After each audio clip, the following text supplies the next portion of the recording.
Okay, so we are about to create our supply chain view. And what supply chain, the basic knowledge about it is that it's making sure our forecasts and our actuals are quite the same. Okay, so a company might forecast that we will sell this number of quantity. So let's put this number of quantity.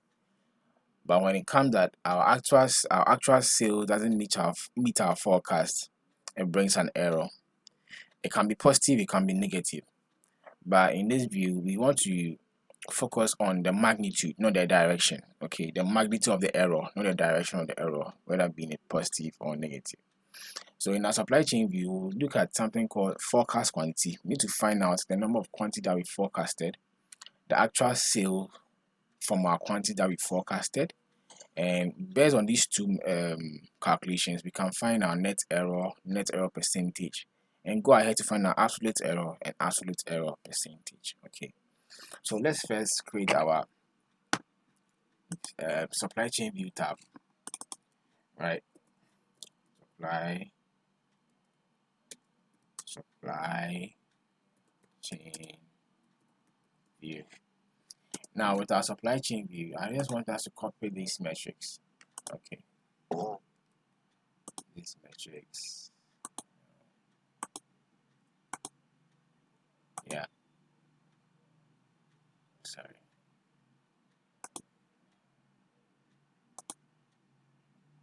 And yes, okay, copy, paste. So let's go ahead and calculate our forecast quantity. So we'll calculate, yeah, so forecast quantity is equals to, remember we have a forecast table already. So just facts, not fact actuals. It should be fact forecast. Okay, yes, this one. And there's our forecast quantity. Okay, so we'll bring it here. Let's see what it is. Forecast quantity. Then we'll go ahead and calculate our sales.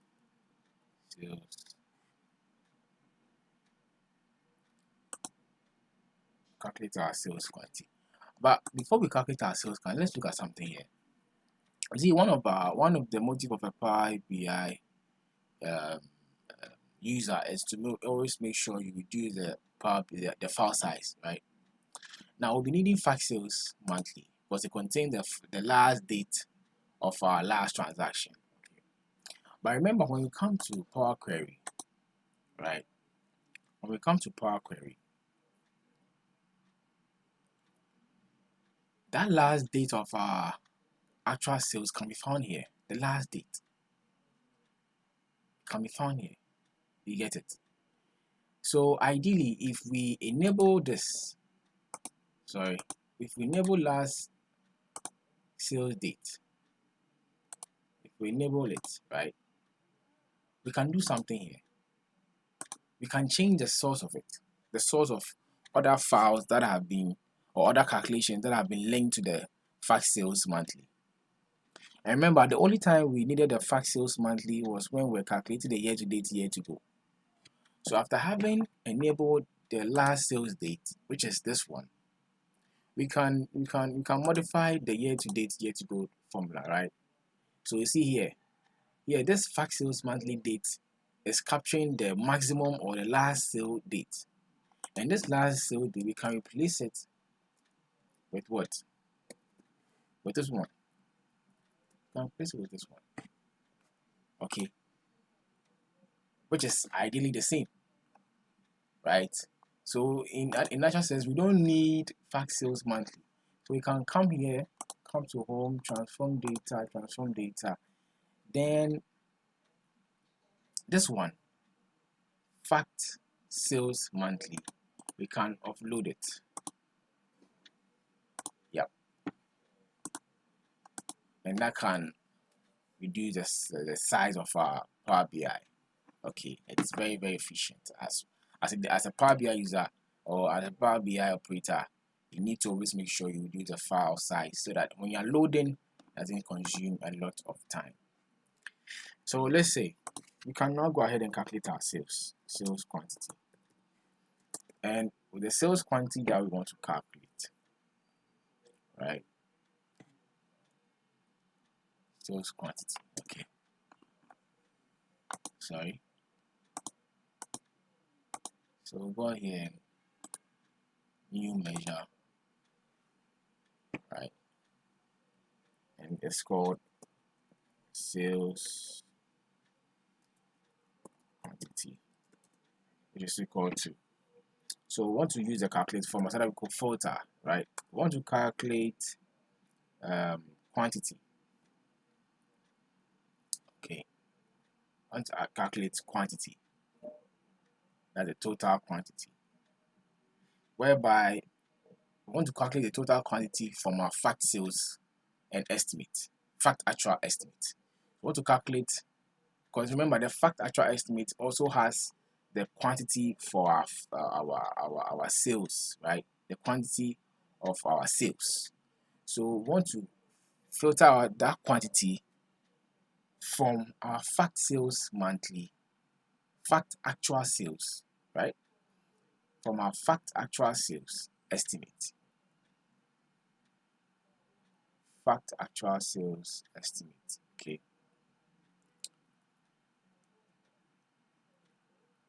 Fact actual, fact actual estimate, the date. And that date should be lesser or equal to last sales date. Should be equal to should be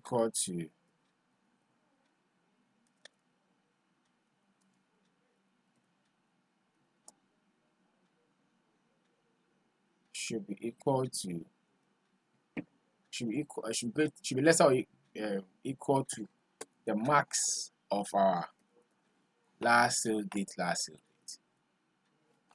So what it's trying to say that it should go into the fact actual sales table and pick the quantity. And what will help it pick the quantity is that it should look at the last sales date. Any other date before, any other date before the last sales date, what it should pick it. It should pick those quantity. Any other date before the last sales date, it should pick the quantity. Okay, so that's what the sales quantity was talking about. So we click on enter. Then we'll get our sales date here. Okay. Yeah. So in 2021, our forecast was 49. Our sales was 50. Yes, 2022, our forecast was 87. Our sales was 40. So let's bring them here. We'll just verify something, okay, which is quite important. So with this, we can go ahead and calculate our net error. Okay, so net error, which is equal to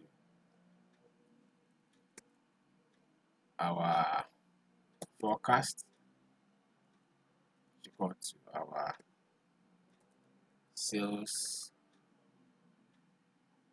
minus, with that, like, we want to have buffer stock around, so we'll make our forecast come first. Forecast quantity minus sales. That's our net error. You can bring it here. Okay, done. Then we can have our net error percentage. Okay, you can have our net error percentage, which is equal to, we use the divide function. We divide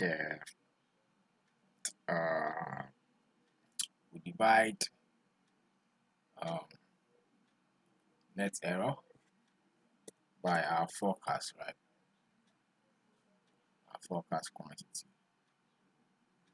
then minus 0. Okay.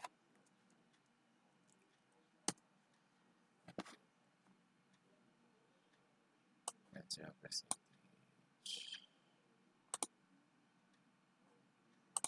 So I think let's make it percentage wise. Capture it. So yeah, basically that's it. Okay. By assuming we plot a line chart, right? Let's assume we plot a line chart. No, sorry. So let's assume we plot a line chart. Okay. And in the line chart we bring net sales. Net error, sorry. Net error. And we have our month. Okay. So having this chart, you can see that this chart is showing net error for January, March, and the rest, which we don't like it like that, because our net error should be between forecast and sales. So where our sales end, that's where our net error should end. But in this chart, it seems that the calculations that we've done here, our net error is showing calculations for January, March. That is why you could see from January going as positive, positive, positive, positive. But we want it like this. We need to have error, which should be negative, right? But you see from January, so that means we have to limit our forecast quantity to our sales quantity. Oh no, we have to link our forecast quantity to our last sales date, so that any net error will have between forecast and sales, not between just forecast. So if you're having just forecast, it cannot be an error. Okay, yes, forecast cannot be an error. That is why you see from January to this part it's been positive. So we have to just change our forecast quantity. So in this formula, okay, there's one or two alterations that needs to be done to it. Okay. Now we'll create a variable here. We'll create a variable last sales date. Last sales date equals to the maximum of our last sales date. So that's the variable. Okay, that's the variable that we want to create. Now we want to return right now calculate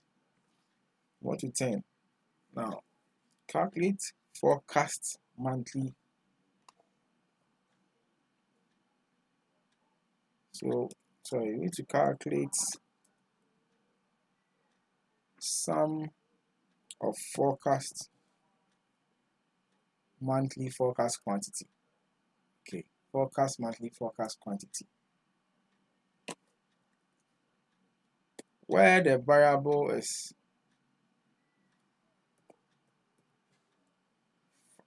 forecast monthly forecast quantity, where forecast actual estimate.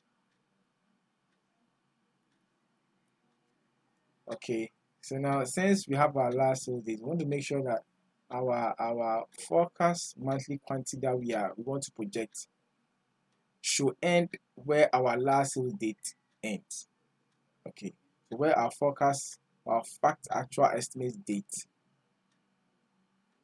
okay, is lesser or equal to our last sale. Yeah, this one. Okay.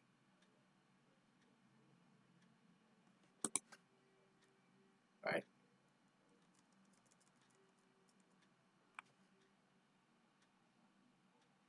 Yeah.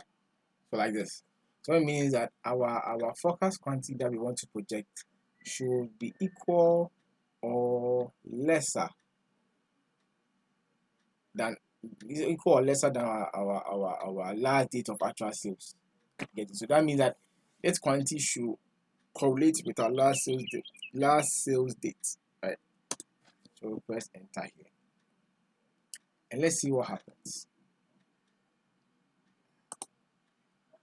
It should change. It should change.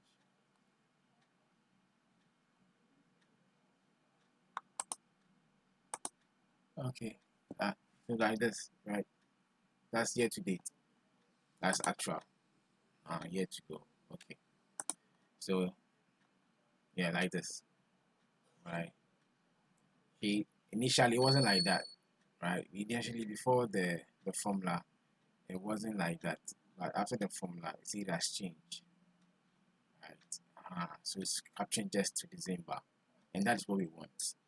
And year to go will be positive. Okay, so year to date, year to go. But if you are combining everything, that is whereby you get everything.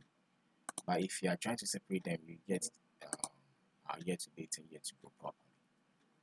Okay, yeah, year to go. Okay, so now we've calculated our forecast quantity, we've calculated our sales net error. So you can go ahead and calculate our absolute error, right? And measure the type absolute error, equals to which is, we'll say ABS of net error. Yeah, ABS of net error. That's our absolute error. But remember, our absolute error has, we wanted to calculate it based on the product code and the date. Because it's per the product code and the month. That is where we can find the actual error. Okay, because every product has its code. You get it? Every product has its code, and every month has this type of product code that it was used. So it's better for us to tweak this formula to make sure it captures the criteria of our product code and the criteria of our date or the month. Okay, so what we'll do is we'll come here, okay, and we'll say sum x, right, distinct. So you are summing all the distinct then product code, then product code, right, then product code. You are summing all the distinct then product code. Close it. And we are summing all sum x, all of the dim date month, then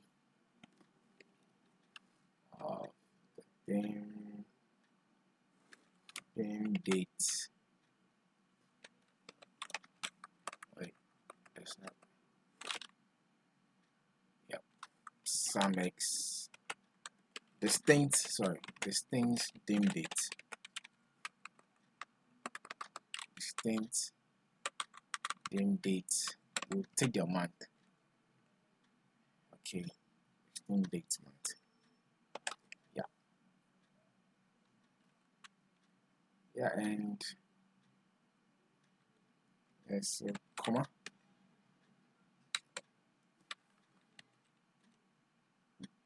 Comma. Yes.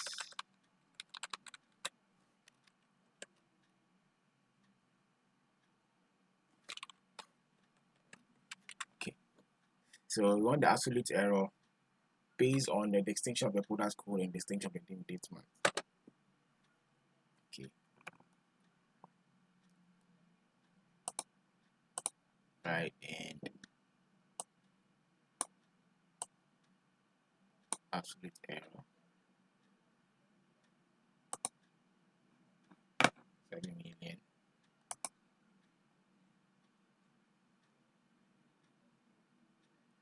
Okay.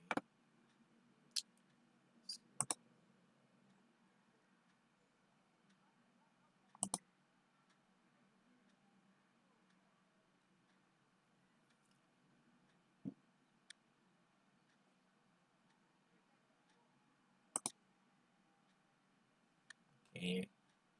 Um,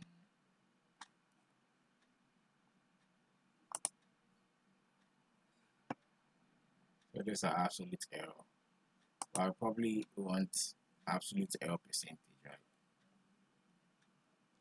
So let's see. Let's calculate absolute error percentage. Absolute error percentage. Absolute error percentage, which is you use the divide function. Divide absolute error per our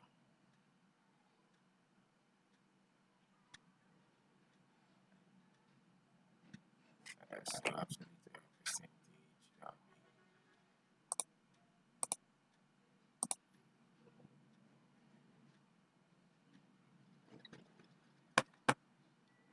So absolute error.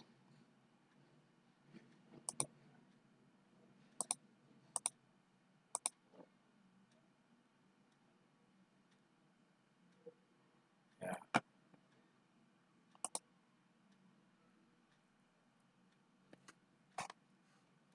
Error.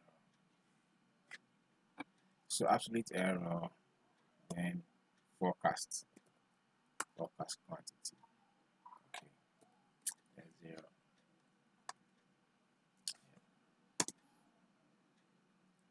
That then get your absolute error percentage. Let's see.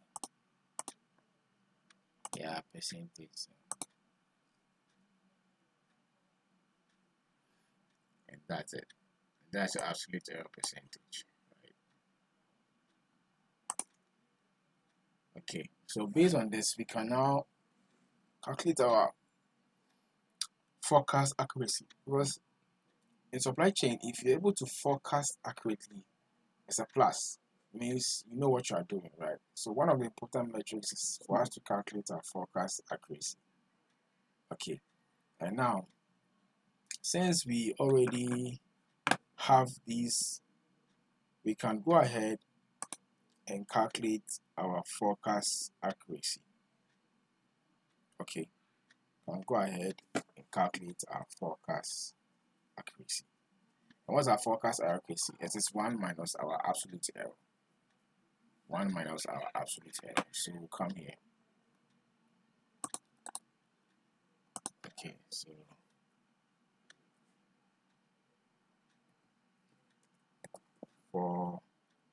forecast accuracy is equals to 1 minus absolute error.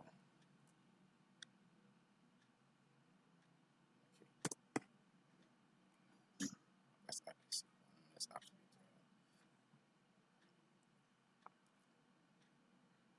error. Okay, so let me take this thing from there. And let's plot something here.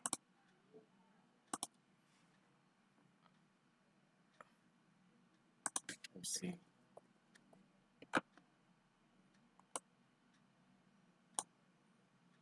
Okay, put that code right, and let's get the net error. Net error percentage. Net error. Absolute error.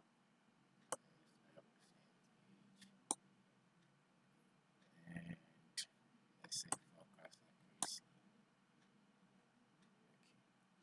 Okay. You can see that there are some lines here. Okay. We want to get rid of this ones. We want to get rid of this one. But look at something. Now, for certain products, we have their forecast accuracy to be 1, which should not be possible. You can't have 100% accuracy. And I think this is because some of those product codes, their sales quantity may not be included, or their forecast quantity may not be included. So 1 minus blank is the same as 1. Get it? That is why we have 1 here. 1 minus blank is the same as 1. That's why we have 1 here. So product that don't meet the net error criteria and those stuff, we need to try and we have to find a way to exclude them from it. Okay, so that anytime we project it, it will just depict quantities or product with the net error percentage and forecast accuracy. So 1 forecast accuracy is not correct. So let's try and modify our forecast accuracy to cater for such thing. Okay, so that is, we use the if formula. So if function, if, okay, so if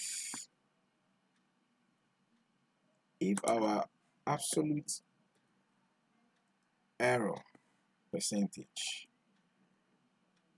okay, is greater or less than blank, right, comma, showcase 1 minus this, or else blank. Yeah, that. So if the line has blank, it should showcase blank. But if that line has the net error, absolute error percentage number, to show that one. Okay, so click on OK here. So now you see all those with the 1 things have been excluded from it. Okay, now our metrics now is good. So we now have our forecast quantity, our sales, our net error percentage, and everything.